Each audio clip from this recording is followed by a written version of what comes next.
Between 1972 and 1975, the Alton Watermill, as well as its mill house and cart lodge, were moved from Stutton to the Museum of East Anglian Life.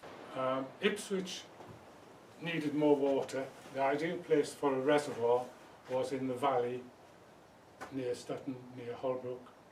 In January 1968, the Ipswich Corporation propounded a scheme for the formation of a reservoir in the Tattonstone area to provide much needed water for the town and surrounding district.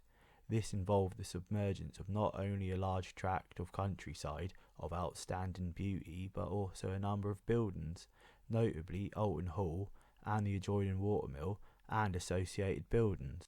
And one of the conditions was something had to be done about the old mill building, and it was agreed that they could go ahead with the reservoir as long as the water board paid for this to be re-erected.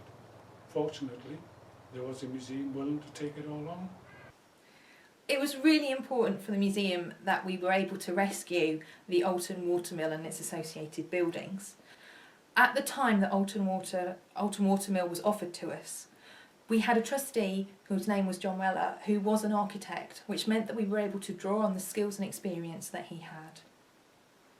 I don't think buildings should be moved. If we value our scheduled buildings, our heritage, then we ought to value them in situ, in the locality where they've got social meaning.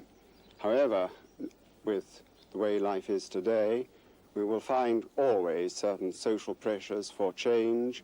It may be a motorway, it may be an airport, it may be a new town centre scheme, it may be, as in this case, a reservoir.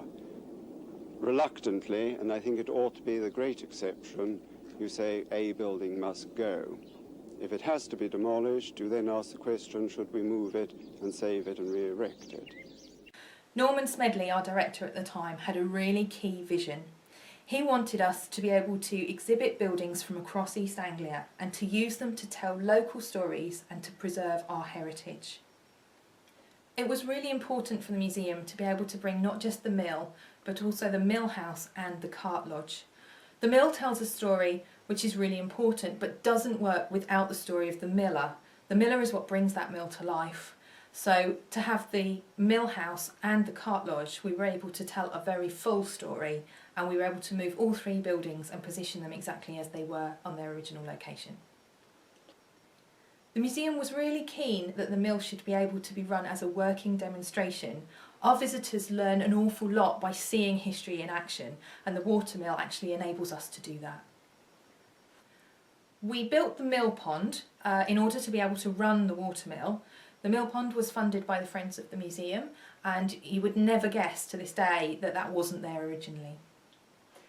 Many years later, there is no doubt Alton Watermill is still one of the most popular buildings on our site. Not only can we run it and show the public what it would have been like to see a working watermill, but we have a team of really dedicated volunteers that can talk about it, that can demonstrate it, and that can really bring it to life for all ages to see.